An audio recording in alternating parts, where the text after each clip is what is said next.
220 metre ও 280 metre দীর্ঘ দুটি train যথাক্রমে ঘন্টায় 45 কিলোমিটার ও 55 কিলোমিটার বেগে বিপরীত দিক থেকে পরস্পরের দিকে সমান্তরালভাবে আসতে থাকলে কত সময়ে ট্রেন দুটি পরস্পরকে অতিক্রম করবে?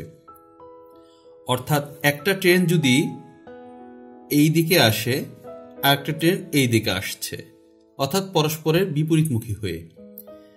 এখন আমাদের প্রশ্নে বলা হয়েছে যে এই দুইটা ট্রেন এখানে পরস্পর দিকে আসতেছে, এটা কত সময়ে পরস্পরকে অতিক্রম করে যাবে, অর্থাৎ এ একে অতিক্রম করে যাবে, এ একে অতিক্রম করে যাবে।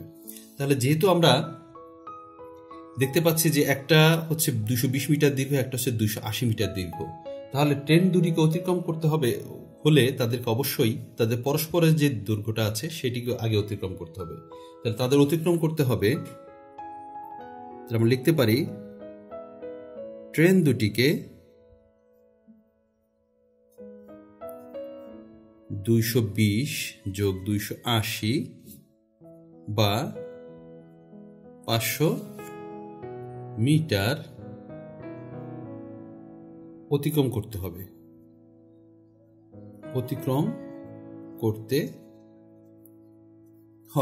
যেহেতু তারা পরস্পরের বিপরীত দিকে, তাই বিপরীত দিকে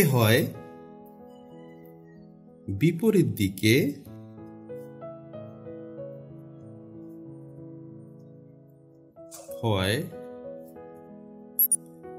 ঘন্টায় বেগ, তাদের বেগ হয়ে যাবে, একজনের হচ্ছে 45 কিলোমিটার, সে এদিকে যাচ্ছে 45 কিলোমিটার বেগে, আর একটা আছে 55 কিলোমিটার। তাহলে 45 যোগ 55 সমান হচ্ছে 100 কিলোমিটার। তাদের বেগ হয়ে যাবে ঘন্টায় 100 কিলোমিটার। তার মানে 100 কিলোমিটার বেগে তারা পরস্পরকে অতিক্রম করবে। এখন কিলোমিটারকে আমরা মিটারে নিয়ে যাব, কারণ আমাদের তাদের অতিক্রম করতে হবে এই 500 মিটার। তাই আমরা কিলোমিটারকে যদি মিটারে নিয়ে যাই তাহলে আমাদের 1000 দিয়ে গুণ করতে হবে।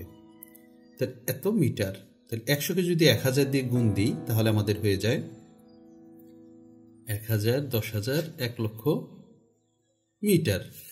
আচ্ছা, আমরা 1 লক্ষ মিটার পেয়ে গেলাম। এখন এই সময়টা কতটুকু যায়, কারণ এইটাও 1 ঘন্টায় যাচ্ছে, এটাও 1 ঘন্টায় যাচ্ছে, অর্থাৎ উভয় 1 ঘন্টায় দূরত্বটা অতিক্রম করতেছে।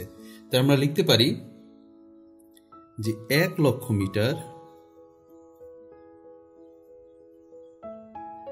মিটার অতিক্রম করে 1 ঘন্টায়, বা 3400 সেকেন্ড। আমি সেকেন্ডে নিলাম কারণ আমার এখানে মাত্র 500 মিটার কথা বলা হয়েছে, এর জন্য আমি সেকেন্ডে নিয়ে নিলাম, আমার করতে আরো সহজ হয়ে যাবে, ছোট হয়ে যাবে। তাহলে 1 মিটার অতিক্রম করবে, 1 মিটার অতিক্রম করতে তার কম সময় লাগবে। তাহলে উপরে 3600, নিচে হবে 1 লক্ষ। অতএব তার অতিক্রম করতে হবে, তারা পরস্পরকে যদি অতিক্রম করতে চায় তাহলে তাদেরকে অতিক্রম করতে হবে মোট কত মিটার? 500 মিটার দূরত্ব অতিক্রম করতে হবে। এখন আমরা 500 মিটার দূরত্ব অতিক্রম করবো, 1 মিটারের থেকে বেশি সময় লাগবে। তাহলে 3600 ইন্টু হচ্ছে গুণ হচ্ছে 500, নিচে হচ্ছে 1 লক্ষ। এখন আমরা যদি এই 2 শূন্য কেটে দিই, এখানের এই 2 শূন্য, এখানের এই 2 শূন্য কেটে দিই, তাহলে আমরা 5 দিয়ে যদি আমরা 10কে কেটে দিই 2 বার যায়, 2 দিয়ে 36 কাটলে আমাদের চলে আসতেছে 18। অর্থাৎ এই 500 মিটার অতিক্রম করতে 18 সেকেন্ড সময় লাগছে। উত্তর হচ্ছে এই 18 সেকেন্ড। ক একদিনে যে কাজ করতে পারে, খ একদিনে তার 3 গুণ কাজ করতে পারে। তারা একত্রে 10 দিনে কোনো কাজের 15 ভাগের 4 ভাগ বা 15 অংশের 4 অংশ সমাধান করলো। কত দিনে তারা আলাদাভাবে ওই কাজ সম্পন্ন করতে পারবে? তার মানে ক কত দিনে সম্পন্ন করতে পারবে এবং খ কত দিনে সম্পন্ন করতে পারবে আলাদাভাবে, সেটা আমাদের নির্ণয় করতে হবে। যেহেতু এখানে ক কয় দিনে কাজটা সম্পন্ন করে বা খ কত দিনে কাজটা সম্পন্ন করে সেটা আমাদের দেওয়া নেই, তাই আমরা মনে করে নিতে পারি যে ক একদিনে করে কাজটির x অংশ কত অংশ আমরা জানি না, তাই আমরা এক্স অংশ ধরে নিলাম।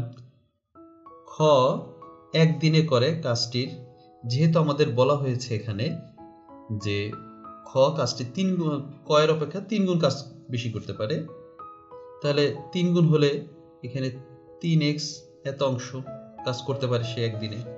তাহলে ক ও খ একত্রে একদিনে করে কাজটির x যোগ 3x বা 4x এত অংশ, 4x অংশ কাজ করতে পারে। অতএব ক খ একত্রে কয়দিন করতে পারে, এখানে আমাদের প্রশ্নে বলে দিয়েছে 10 দিন। তাহলে 10 দিনে করে কাজটির বেশি অংশ, অর্থাৎ এই 4x যে আছে তার সাথে 10 গুণ হয়ে যাবে, তাহলে হলো 40x অংশ। এখন আমাদের প্রশ্ন অনুসারে, প্রশ্ন মতে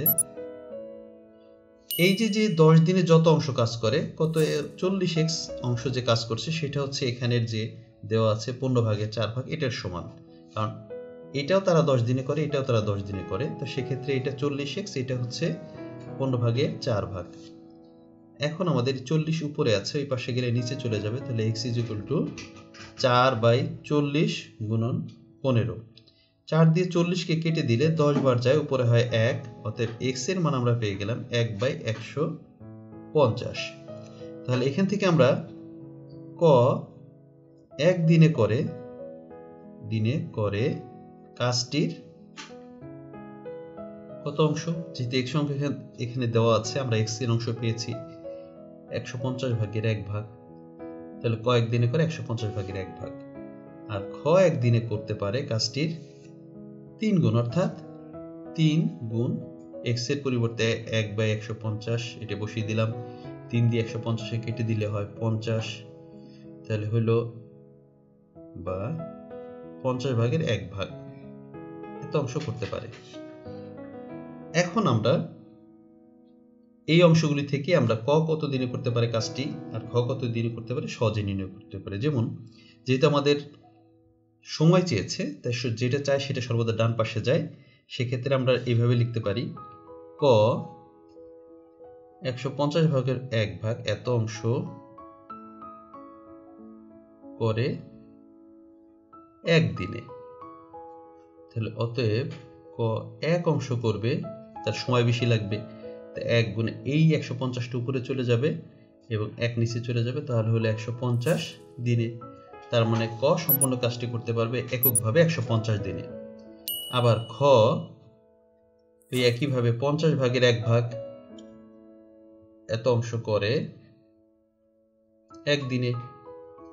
অতএব খ 1 অংশ করে, বেশি সময় লাগবে, তাই 50 চলে যাবে উপরে, 1 চলে যাবে নিচে, তাহলে হয়ে গেল 50 দিনে। তাহলে যদি আলাদাভাবে কাজটি করতে দেওয়া হয়, তাহলে ক কাজটি করতে পারছে 150 দিনে এবং খ সেই কাজটি করতে পারছে 50 দিনে। কয়েকজন শ্রমিক একটি কাজ 18 দিনে করে দিবে বলে ঠিক করে, কিন্তু তাদের মধ্যে 9 জন অনুপস্থিত থাকায় কাজটি 36 দিনে সম্পন্ন হলো। 36 জন শ্রমিক নিযুক্ত হলে কাজটি কত দিনে সম্পন্ন হতো? প্রশ্নটা আরেকবার ভালো করে পড়ি, তাহলে আমাদের বুঝতে সুবিধা হবে। কয়েকজন শ্রমিক একটি কাজ 18 দিনে করে দেবে বলে ঠিক করে, কিন্তু তাদের মধ্যে 9 জন অনুপস্থিত থাকায় কাজটি 36 দিনে সম্পন্ন হলো। এখন 36 জন শ্রমিক যদি নিযুক্ত হতো তাহলে কাজটি কত দিনে সম্পন্ন হতো?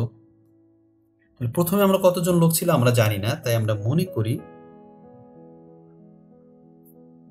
করি লোক সংখ্যা ছিল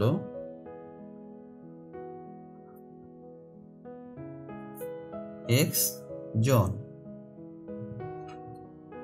অনুপস্থিত ছিল কয়জন? 9 জন। তাহলে 9 জন অনুপস্থিত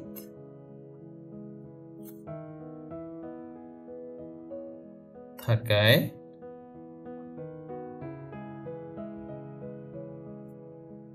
লোক সংখ্যা হয় x থেকে 9 জন কম,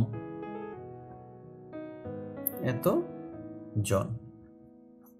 আচ্ছা, এরপরে আমাদের তাহলে আমরা এখান থেকে আমাদের কাজ করার কথা ছিল কি, এক্স জন করতে পারবে কত দিনে, যেহেতু লোক সংখ্যা এক্স জন ধরে নিয়েছি, এক্স জন কাজ করতে পারবে 18 দিনে। তো আমরা সেই কথাটাই লিখে ফেলি, এক্স জন শ্রমিক কাজটি করতে পারে 18 দিন।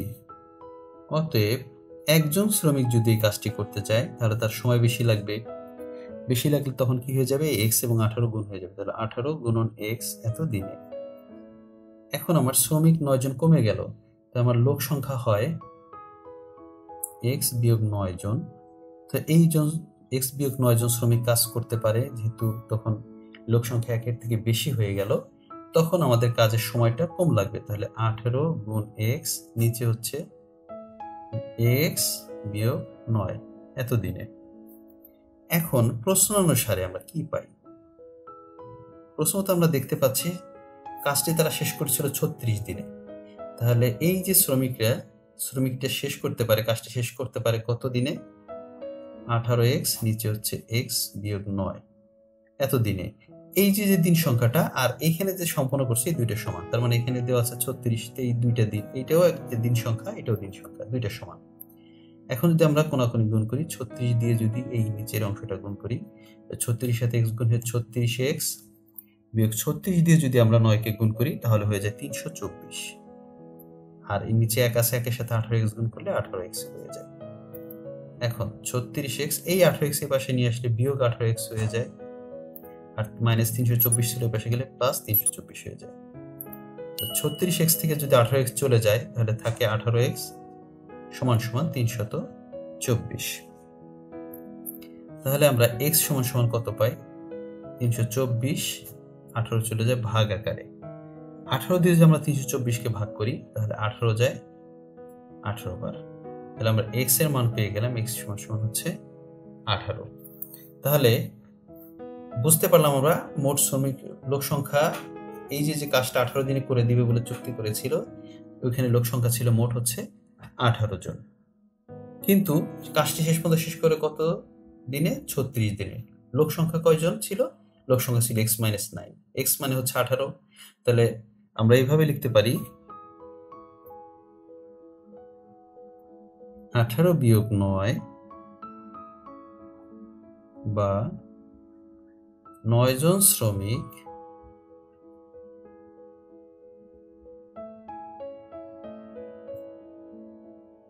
কাজটি করে 36 দিনে। আমরা এইভাবে করতে পারতাম, 18 জন শ্রমিক কাজটি করতে পারে 18 দিনে, এটা দিয়েও করলেও আমাদের হবে, আবার এইভাবে করলেও হবে। তাহলে আমরা যদি দেখি একজন শ্রমিক কাজটি করে, একজন শ্রমিক যদি কাজটি করতে যায় তাহলে সময় বেশি লাগবে, তাহলে 36 আর 9 গুণ হয়ে যাবে। এখন আমাদের শ্রমিক সংখ্যা কতজন আমরা নিযুক্ত করতে চাচ্ছি, 36 জন। 36 জন শ্রমিক কাজটি করবে, 36 গুণন 9 নিচে হচ্ছে 36 দিন, 36 কেটে গেল, থাকলো আমার শুধু 9 দিনে। তাহলে আমাদের উত্তর হচ্ছে 36 জন শ্রমিক যদি আমরা নিযুক্ত করি তাহলে কাজটি সম্পন্ন করতে পারবো মাত্র 9 দিনে।